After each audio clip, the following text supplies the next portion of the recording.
नमस्कार, NockingNews.com में आपका स्वागत है। मैं हूं गिरिजेश वशिष्ठ। आज मैं आपको पूंजीवाद का वो चेहरा दिखाऊंगा जिससे झूठ का मबाद टपकता है, जो आपके और हमारी ज़िंदगियों से खेलकर खुद को समृद्ध बनाता है और हमें झूठ के जाल में फंसाता है। कोरोना महामारी के दौरान जिस तरह से पूंजीवादी दुनिया ने सबको लूटा और अपना घर भरा, उसके सबूत आज के इस वीडियो में आपको मिलेंगे। आज के इस वीडियो में मैं आपको बताऊंगा कि किस सफाई से, किस बदसूरती से इन लोगों ने पूरी दुनिया को तबाही के कगार पर धकेल दिया और अपना घर भरा। कुछ आंकड़े बताऊंगा, कुछ हालात बताऊंगा। कहीं मत जाइए, चैनल को सब्सक्राइब कर लीजिए। अगर आप हमारे चैनल को भुगतान करना चाहते हैं तो एक बारकोड आपको स्क्रीन पर दिखाई देगा, उसे स्कैन करके आप भुगतान कर सकते हैं। मैं अभी हाजिर हुआ।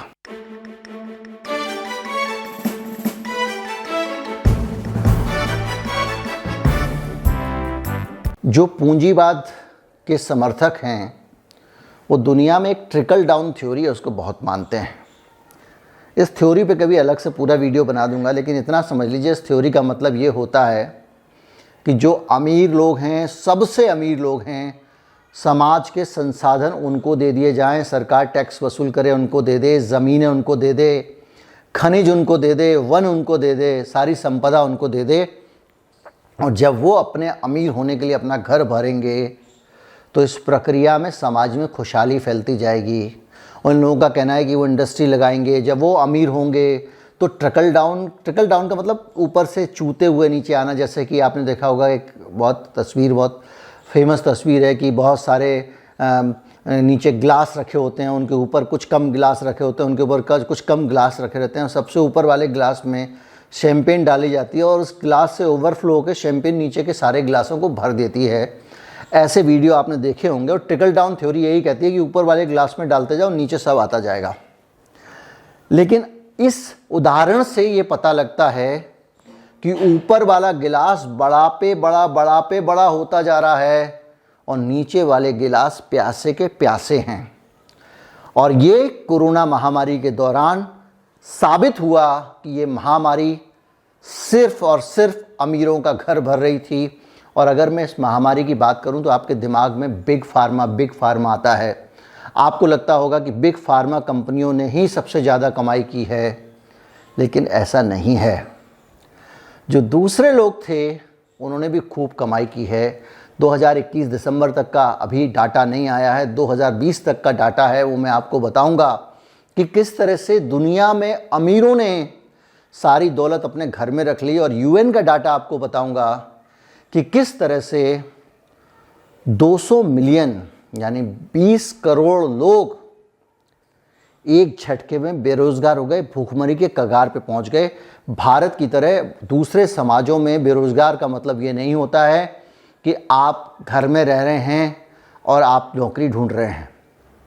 अमेरिका में बेरोजगार का मतलब होता है 1-2 महीने आप किराया चुका पाएंगे, उसके बाद आप सड़क पे बैठेंगे, फुटपाथ पे बैठेंगे, भीख मांगेंगे, घर भरेंगे और लोगों से कहेंगे भैया थोड़ा सा केक दे दो, कोई आपको पेस्ट्री दे देगा और वहीं सड़क पे ही सो जाएंगे।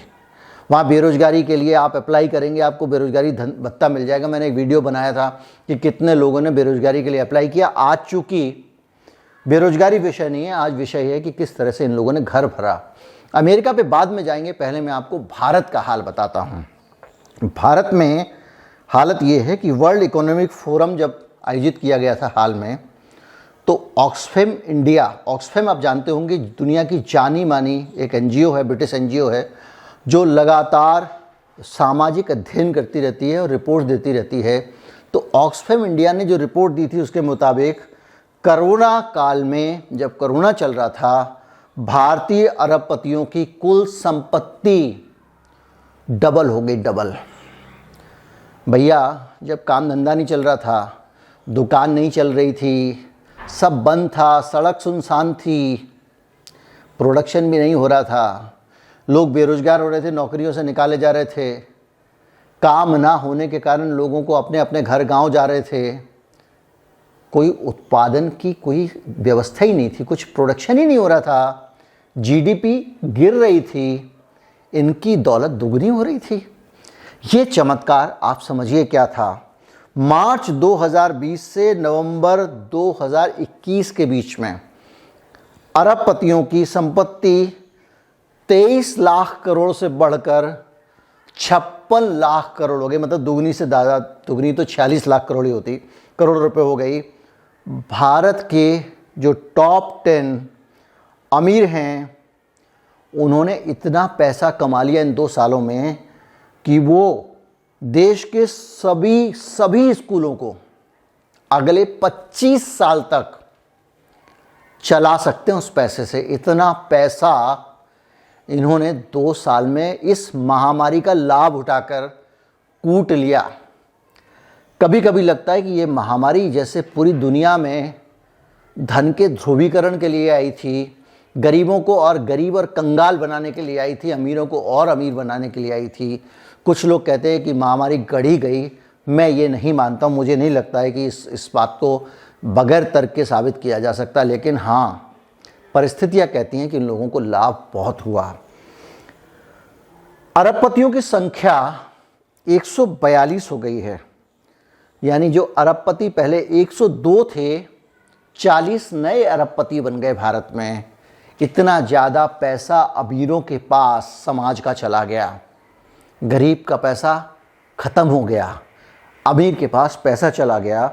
और 10% लोगों के पास, कुल 10% लोगों के पास इस पूरे देश की 45% संपत्ति पहुंच गई। भारत की 45% वेल्थ 10% लोगों के पास है। देश में 4 करोड़ 60 लाख लोग गरीबी के दायरे में आ गए। 4 करोड़ 60 लाख लोग मिडिल क्लास नहीं रहे, लोअर मिडिल क्लास नहीं रहे, उनका वो दर्जा छिन गया, वो गरीब हो गए, गरीबी की रेखा के नीचे आ गए। इसके अलावा असमानता इतनी बढ़ गई है, देश के 10% लोगों के पास 45% से ज़्यादा प्रॉपर्टी है। अगर गरीबों की भी बात की जाए तो देश की 50% गरीब आबादी के पास सिर्फ 6% संपत्ति है। हम लोग कभी बात करते थे कि पूंजीवाद आएगा तो सारी संपत्ति अमीरों के पास चली जाएगी, गरीब और गरीब हो जाएगा, और गरीब इतना गरीब होता जाएगा कि उसके पास खाने को भी नहीं बचेगा। तो कुछ लोग कहा करते थे, जो वामपंथी लोग, कि कहते थे इससे क्रांति होगी और वो लोग इनको सबको मार काट के संपत्ति पे कब्जा करेंगे। उस वक़्त ये स्थिति नहीं थी, लेकिन अब वो बात आधी सही होती लग रही है। क्योंकि अगर आप देखें कि लगातार गरीब और गरीब होता जा रहा है, 50% आबादी भारत की, उसके बाद सिर्फ 6% वेल्थ है। इसका मतलब ये है कि अगर एक झटका और लगते ही 10% लोगों के पास पूरे देश की संपत्ति होगी, बाकी लोगों के पास कुछ नहीं होगा, खाएंगे क्या? और अगर वही हाल रहा जैसा इस दौरान रहा लॉकडाउन का, तो सरकार की खैरात से कब तक आदमी अपनी ज़िंदगी चलाएगा? आखिर सरकार की भी एक सीमा है। सरकार उनसे तो टैक्स वसूलेगी नहीं, टैक्स तो आप ही से वसूलना है। तो ऐसी स्थिति में हालात बहुत ख़राब होने वाले हैं। और टैक्स की बात अगर आप करें, आज भी सरकार, मैं कई बार कहता हूं कि सरकार सबको निचोड़ चुकी है। अब ज़रा अमीरों पे भी हाथ डालना चाहिए। उनका तो कॉरपोरेट टैक्स कम कर दिया। अगर इन सारे टॉप 10 केवल हिंदुस्तान के 10 लोगों पे, जो टॉप के 10 लोग हैं उन पे, ये ऑक्सफैम की रिपोर्ट है, मैं नहीं कह रहा हूँ, उनके ऊपर अगर 1% टैक्स लगा दिया जाए, 1%, तो देश को करीब 18 लाख ऑक्सीजन सिलेंडर मिल सकते हैं। मैं ऑक्सफैम की इस रिपोर्ट की बड़ी ये खूबसूरती है कि इसमें वो सामानों से जोड़ के पैसे को बता रहे हैं, ताकि आपको समझ में आए कि ये पैसा कितना है। ये सिर्फ आंकड़ा नहीं है। 98 अमीर परिवार अगर इस देश के हैं, उन पर 1% टैक्स लगा दिया, जैसे अभी 10 परिवारों पे लगाया था, 1% टैक्स लगा दिया जाए, तो आयुष्मान भारत जैसा जो प्रोग्राम है उसको सिर्फ 1% टैक्स एक बार लगाने से 7 साल तक आयुष्मान भारत जैसा बड़ा प्रोग्राम चलाया जा सकता है। इतना पैसा, इतनी कमाई उनके पास में है। असमानता रिपोर्ट के अनुसार पूंजीपतियों को अगर आप देखें तो 142 अरबपतियों की कुल दौलत 53 लाख करोड़ रुपए, यह आंकड़ा आ गया। 145 अरबपतियों की दौलत 53 करोड़ रुपए, 53 लाख करोड़ रुपए।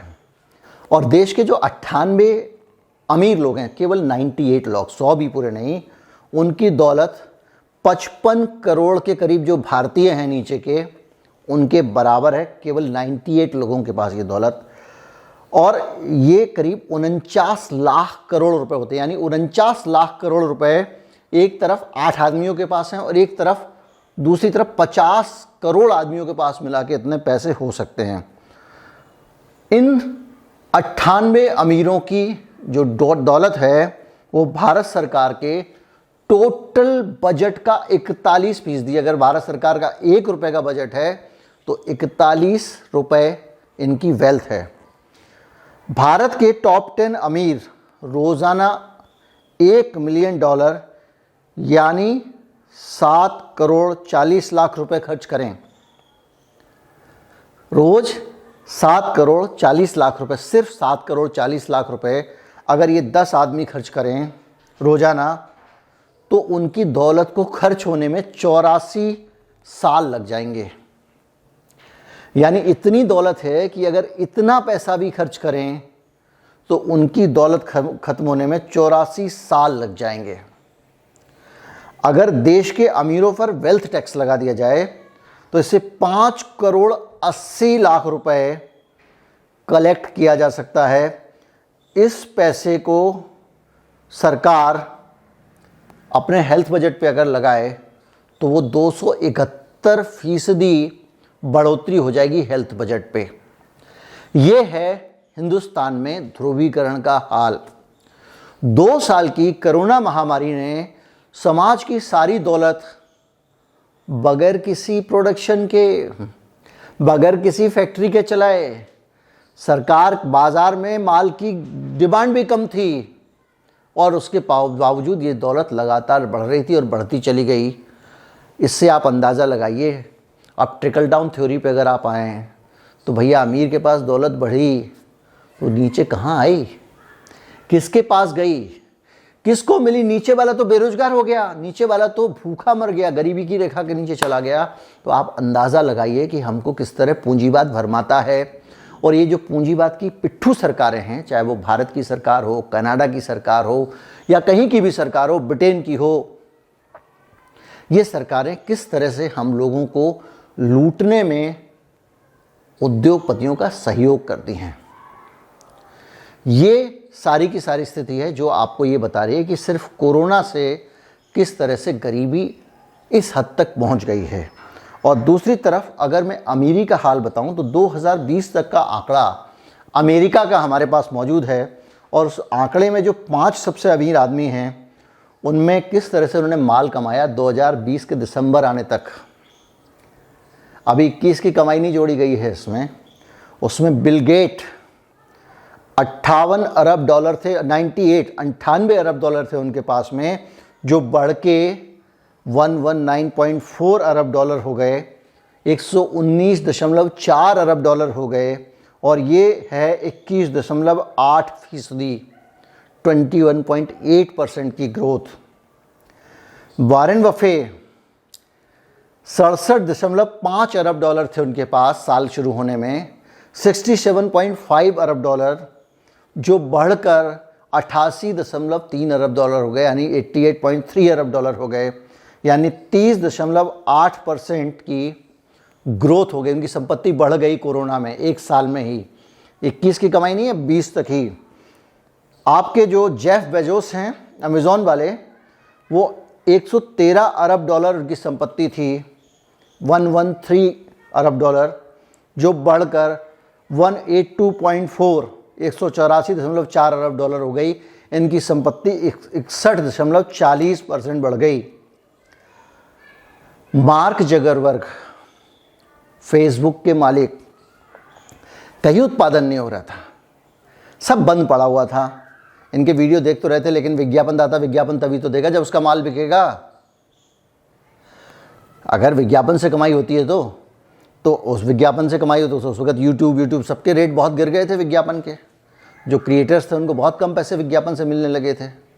तो उस मार्क जकरबर्ग जो हैं, उनकी 18 मार्च को 54.7 अरब डॉलर संपत्ति थी, जो 24 नवंबर होते होते, यानी ये पूरा एक साल भी नहीं है, 24 नवंबर होते होते 101.7 अरब डॉलर हो गई। 85.9 85.9% की ग्रोथ हुई है एक साल के अंदर। लेकिन आप समझ रहे हो कि ये टॉप हैं, तो इससे भी बड़ा वाला था, वो था एलन मस्क। एलन मस्क ने कि 18 मार्च को 24 अरब डॉलर की संपत्ति थी, जो कि 24 नवंबर आते आते 126.2 अरब डॉलर की हो गई। 24 अरब डॉलर से 126.2 अरब डॉलर हो गई, जो बढ़ोतरी 413% थी। इस तरह से पैसा, संसाधन समाज के सारे ऐसे बह के जैसे हवा में उड़ के जा रहे हो, अमीरों की चोड़ियाँ बंद हो गए। अब आप इससे अंदाज़ा लगाइए कि ये जो महामारी थी, इसने किसके लिए क्या काम किया। ये जो 10-20 लोग आपको लग रहा है दिल्ली सचिवालय के बाहर आधी रात को ठंड में पागलों की तरह सो रहे हैं, विरोध कर रहे हैं केजरीवाल से, कह रहे हैं मैंडेट ख़त्म करो, ये करो, वो करो, ये वो लोग हैं जो इस पूरी लूट के रास्ते में आड़े आते हैं। और इसीलिए इनकी कोई सुनवाई नहीं हो रही है। कल सुबह से पूरी रात ये लोग दिल्ली सचिवालय के बाद सड़कों पे सोए हैं। महिलाएं भी थीं उनके साथ, उनके बच्चे भी थे, बुजुर्ग भी थे, सारे पढ़े लिखे लोग, वेल क्वालिफाइड, दिल्ली सचिवालय में अरविंद केजरीवाल का इंतज़ार कर रहे थे कि वो एक ज्ञापन ले लें, स्कूलों में जो मैंडेट है वो ख़त्म कर दें। लेकिन कोई सुनने वाला नहीं था। कर्नाटक में तब भी सरकार ने ज्ञापन ले लिया, मुख्यमंत्री खुद मिल लिए, लेकिन यहाँ तो बिल्कुल ही सुनवाई नहीं हो रही है। ये स्थितियाँ हैं। बार बार पुलिस वाले आ रहे हैं, उनको धमका रहे हैं, क्योंकि ये सब लोग प्रोफेशनल धरनेबाज तो है नहीं कि जाएं पहले डीसीपी से परमिशन लेके आएँ, फिर परमिशन लेने के बाद एक ख़ास तरह जगह टेंट लगाएं, खाने का इंतज़ाम करें, नौकरी करने जैसे जाते हैं वैसे जाके धरने में बैठें। ये तो अपना मुंह उठा के और विरोध करने पहुंच गए, और वहाँ जहाँ उनको गेट मिला विधानसभा का, वहाँ बैठ गए, बैरिकेड लगे हुए थे, बोले हम यहीं बैठ जाते हैं, पहले हम मिलेंगे तब जाएंगे। ठीक उसी शैली में जैसे अरविंद केजरीवाल एलजी साहब के घर पे बैठ गए थे और बोले थे एलजी साहब जब तक हमारी फाइल पे साइन नहीं करेंगे हम नहीं जाएंगे, ठीक वैसे ही जैसे रेल भवन पे केजरीवाल बैठ गए थे, ऐसे ये लोग बैठ गए। लेकिन अब कम से कम ये समझना चाहिए कि हर चीज़ देश के लोग अपना हक सरकार से परमिशन लेके नहीं मानेंगे, नहीं मांगेंगे, और ये नियम बदलना चाहिए। उम्मीद करता हूँ कि ये वीडियो आपको अच्छा लगा होगा। इसको आगे पहुँचाएं, लोगों को बताएं कि सिर्फ़ और सिर्फ खरबूजा छुरी पे गिरे या छुरी खरबूजे पे, पूंजीवादी व्यवस्था में खरबूजे को ही कटना होता है, आम आदमी ही लपेटे में आता है और अमीरों के घर भरते हैं। एक दिन ये व्यवस्था बदलेगी, हम सब बदलेंगे, संगठित हों। नमस्कार, जय हिंद।